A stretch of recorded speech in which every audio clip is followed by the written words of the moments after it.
Hello again. I'm using an older photo of myself, but I haven't changed. I want to give you some general advice about section 2.6. There are only 4 homework items here, but I think you'll experience them as difficult word problems. And I want to make sure you get the main idea of this section, which is what does it mean to express one thing as a function of another thing. Let me start with a very abstract example. Express the price of tea in China as a function of the number of angels that can dance on the head of a pin. Okay. The place to start with these is to figure out what the output and input are in this function relationship.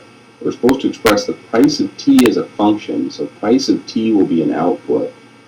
And it will be an output of a formula using the number of angels that can dance on the head of a pin as the input.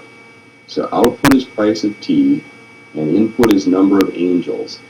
And you can help yourself a lot in these problems. Maybe my main advice is if you use function notation and use letters that suggest what the output and input should be.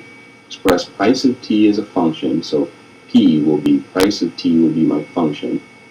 And as a function of the number of angels, so N standing for the number of angels will be my input. And then I've got to come up with a formula here that expresses the price and does it in terms of just the number of angels. So a formula whose only variable is the number of angels. So now I guess it's time to admit that I don't know much about the number of angels that can dance on the head of a pin. And in particular, I have no idea what this has to do with the price of tea in China. So let me go to a more concrete example. And this one I think is very similar to your first homework problem. Express the distance from the origin to a point on the line y equals x plus 4 as a function of x. So again, begin by figuring out that the output is supposed to be distance, and the input is supposed to be x, the first coordinate of a point on a certain line. So I can help myself by writing function notation d of x, so the output's going to be distance, and the only input, the only variable here is going to be the x-coordinate of a point along this line.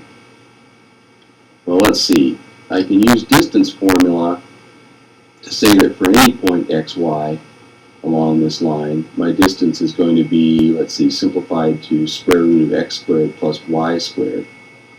And that feels like I should be done, except I don't quite have this expressed only in terms of the one variable.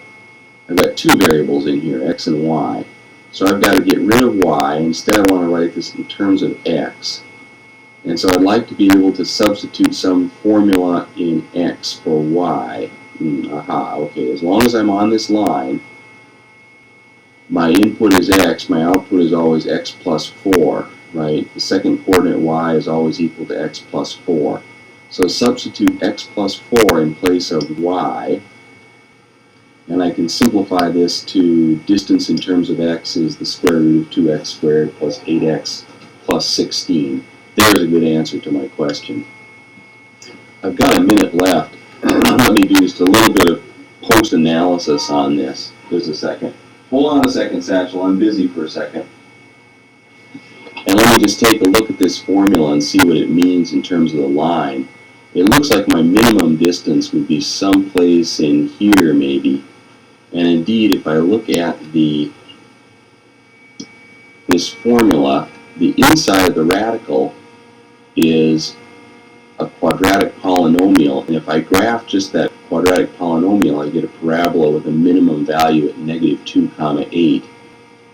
So that means that when x is negative 2, I get my minimum distance, which actually turns out to be square root of 8. About 2.8, and I think that makes sense in the problem situation. See you later.